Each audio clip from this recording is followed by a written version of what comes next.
Hey everyone. Today we're talking about the finding of the job when you graduate. And I know a lot of you know some of this stuff, at least some of this stuff already. But we're just going to review everything, and you might find some new tips that you hadn't thought of. Soon you will be out of school, not surrounded by classes who demand things from you, also not surrounded by people who have your best interests at heart, like professors trying to help you. When professionals look at your portfolio, they don't necessarily tell you what they think. And if you don't get hired, they mostly won't tell you why you didn't get hired. Most of the time, they look at your stuff, say thank you, and say goodbye. Or they will find your portfolio online, skim through, then move on to the next one. And if you don't get the job, you don't know why, and it can be frustrating. That's why we spend so much time on your presentation skills and practice interviewing and preparing your portfolio in as professional a way as possible before you graduate. Because once you're out there, you won't be getting the kind of feedback you get at school. As a practice, it's always good to show your work and your branding to friends, family, professionals, professors, and fellow students, particularly in a non pressured situation. So, an assignment this week: please show your designed resume and cover letter to your group. And your group has been posted on Brightspace in content. Scroll down and you'll find something called groups. And basically, you're organized into 3-person groups that you're kind of in the same territory in terms of what your focus is. But nobody's exactly the same in this class. In fact, nobody's exactly the same in life. So I did the best I could. But anyway, so you're organized into these groups. And you will do several projects with the other people in your group over the semester, just like 2 or 3 or something like that. So getting in touch and staying in touch with them is a very useful thing to do. If somebody emails you, answer them back. If you haven't been in touch with your group, then email them. And this is good practice for a professional situation where you don't wait around for someone else to do the work. You get in there.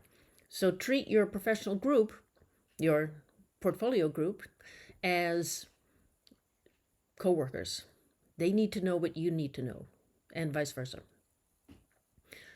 So sometimes feedback on your design projects can be helpful. Sometimes you disagree with it. Throughout your career, you will hear this kind of thing. It can make you feel bad. It can make you feel great. Just get used to a bit of an emotional roller coaster and learn to take the emotion out of what you hear.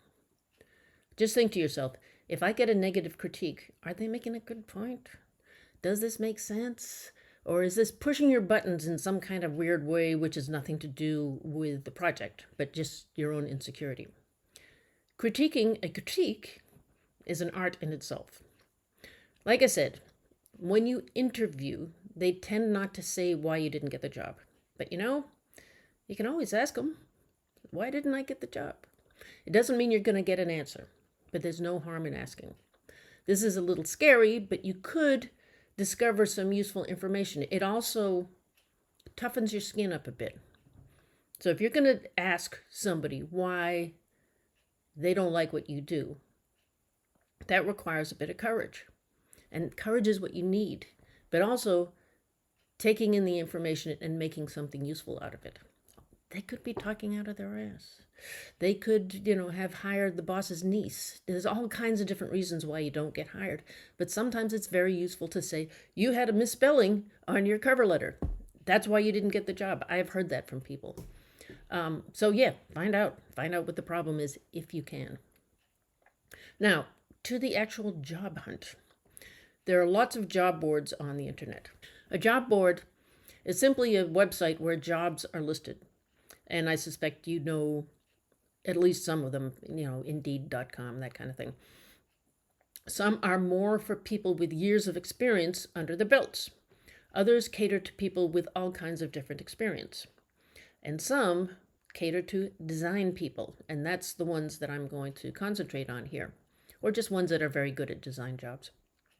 So these are all listed on Brightspace, so you don't have to take notes, but see what you've heard of. So we have Dribble Jobs, Authentic Jobs, Crop.com, crop with a K, Coroflot with a C, AIGA Jobs, The One Club Jobs, Creative Hotlist, Craigslist, Indeed.com, the New York Times, Flex Jobs, How Design, Behance Job List, Glassdoor.com, LinkedIn.com, SimplyHired.com, Upwork.com, 99 Designs, and Get It, which is get.it. These places go in and out of business, and there are new ones coming along all the time. I've added a couple this semester that I hadn't heard of before. So now Upwork and 99 Designs have questionable reputations. They will list jobs like freelance jobs, and you probably know this already, but you know the one I'm talking about. They'll list a job is like, $40 to make a booklet or something. So, okay. Some people have started a freelance career using these sites, but they're notorious for low fees and enabling scammers. If you're doing a 50-page booklet, that's actually kind of a lot of work. But maybe it's worth it so you can get professional work into your portfolio, which is honestly what you want to do as quickly as possible after you graduate. So it's much better to get a job. It's much better to get a legit freelance job. But sometimes you're desperate and you just need to get a professional paid for gig into your portfolio, and you go for it. And I know some professors use 99 Designs at least in their classes. I'm not entirely approval of this, but you have to assess where you are. If you want to do that kind of thing, then go for it. Just don't rely on it because it pays crappily, and you need to make more money than that. Now, we are in the golden age of working from home, which for you, as young people, is probably pretty normal these days. But only a couple of years ago, that was kind of rare. Some people love it. Some people hate it. You can look for jobs in another state or even another country, either with the intention of moving there or just working remotely, which is honestly what I do. Another way of getting work is through employment agencies, specifically design employment agencies. An employment agency works to find opportunities for you based on your skills and experience. On the Ask CityTech Grad Facebook page, which if you friend me on Facebook, I'm Louisa McCabe on Facebook, I can invite you onto that page. You can scroll down and there is interviews, like I said before, with CityTech graduates. And they said, how did I get into the job market? And there's a particular interview with graduate Jackie Landers, who's a very successful designer now. And she talks about how when she got her first jobs, first couple of years, I think she worked through an employment agency. By the way, check out the other interviews with CityTech grads there, because if you get frustrated, you can hear how they succeeded. Some people got hired right out of school. Some people, it took a couple of years. But they're all doing really well. And CityTech graduates will do well if you put in the elbow grease. And I'll keep on saying this, but this program works. It does work, but you have to make it work for you. Anyway, back to employment agencies. Employment agencies serve as intermediaries between you and your employers. They will send you opportunities to apply for freelance, also full-time or part-time jobs. The employer pays them a fee every time you work through them.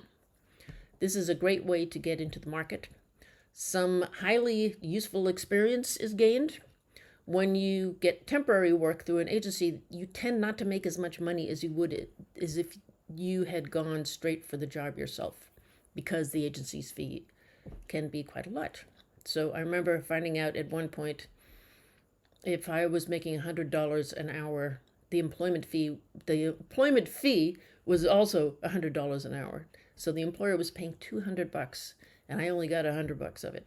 which was, I could probably do better on my own. But when you're starting out, that's a good thing to do.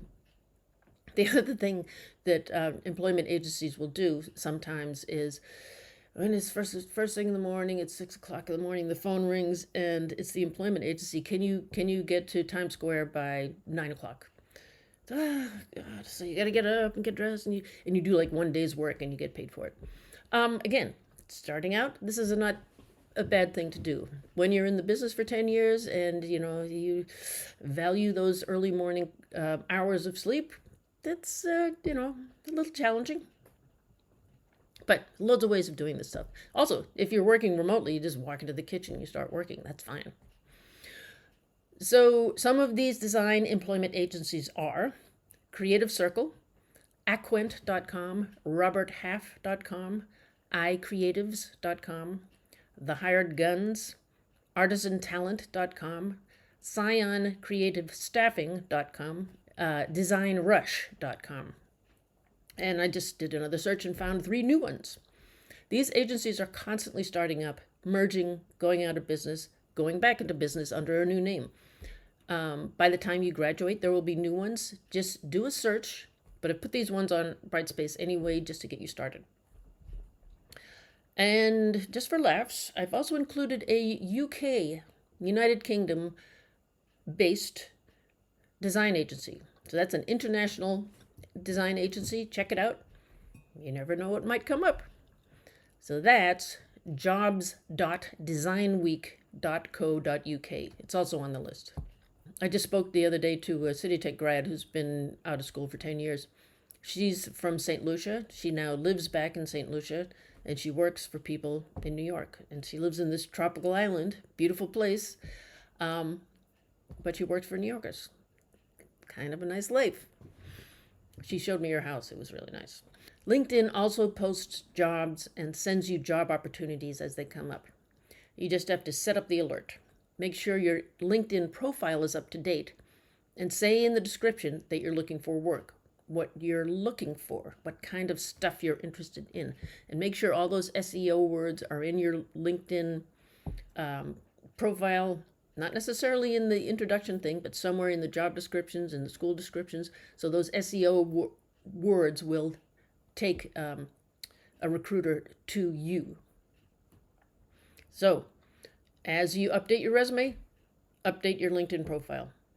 On LinkedIn, you can also join design-related groups and post relevant design-related news and links. Someone could notice you and opportunities might come up, particularly if you say something worth reading, something you've observed. This is a design trend I noticed going on. People are using more templates these days than doing straight up coded websites.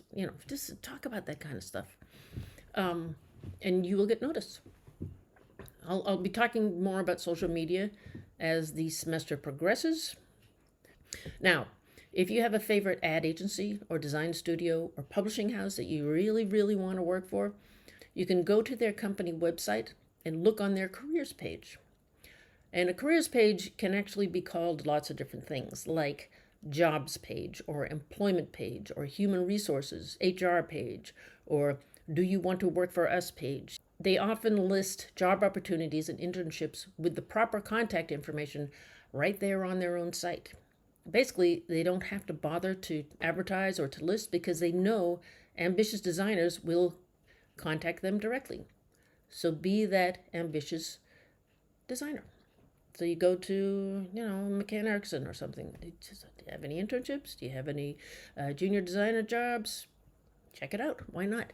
Think of the people that you really like and go after them. Chase them. This also goes for industries. If you love fashion or sports or the theater or finance, look on their websites and see what's available. If it looks like the kind of place you want to work, contact them. There are often jobs or internships listed and you can apply directly to them. If there's no jobs listed, ask them just to review your portfolio. And this is not a terrible idea. Since you're not directly applying for a job, You're free to ask for honest feedback on your portfolio, and it's not the high pressure of am I going to get it or not. So it's like, oh, well, let's just talk about it. Let's talk about me and my design, and you and your wise feedback that you're going to be giving me. And often professionals will help out young designers this way. And maybe they'll like your stuff, but don't have a job available at the moment. You're getting on their radar. You link to them on LinkedIn. Say, remember me? We had that chat. Networking, man. Everything I'm telling you could change by next year, next month, by the time you graduate.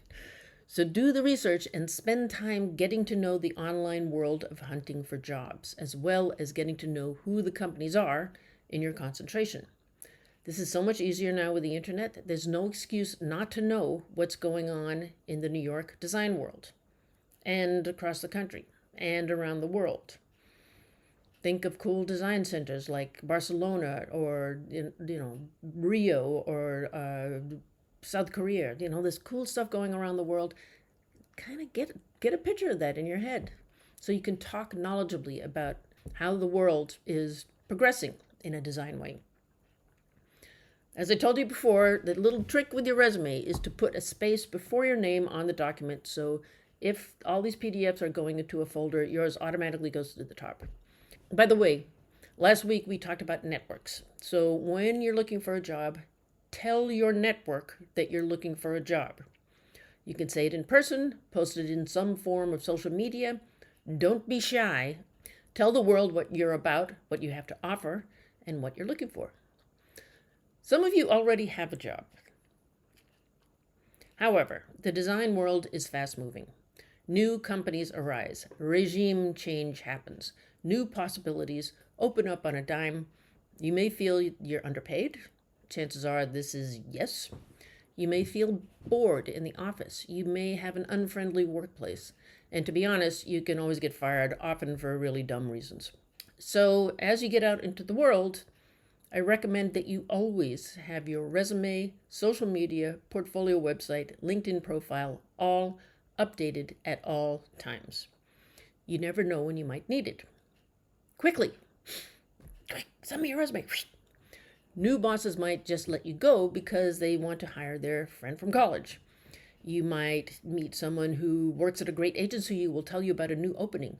So be like the Boy Scouts, and I guess the Girl Scouts. Be prepared.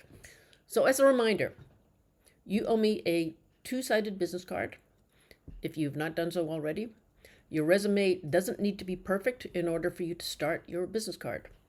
You'll be following the branding of your resume onto your business card. Generally, you put your contact information and a QR code to your website on one side and your logo large on the other. So clean and big on one side, all the details on the other one. The QR code can be pretty small to work, but you should test it out. If your color is dark enough, you can change its color to match your branding. But again, test it out before you get anything printed in bulk. For your projects, if you're finishing up a project, just automatically upload it to your website. Then upload new projects to your Dropbox folder so we can discuss them in our next meeting. So always have a few new projects ready to show me. Like I said before, if you can front load this semester, get most of your project work done at the first half of the semester, then the second half of the semester will be much more about presenting your work and just having a gentle slide down to the end of the semester rather than frantic, crazy stuff. Because I know you guys have a lot of stress involved with senior project and design team and internship and jobs and kids and all this kind of stuff. If you can do most of the work now, you'll be in a much stronger situation at the end of the semester to get all that other stuff done. You don't want portfolio laden on top of that. So I really encourage you to get as much of this stuff done. First 2/3 of the semester, and then coast home at the end.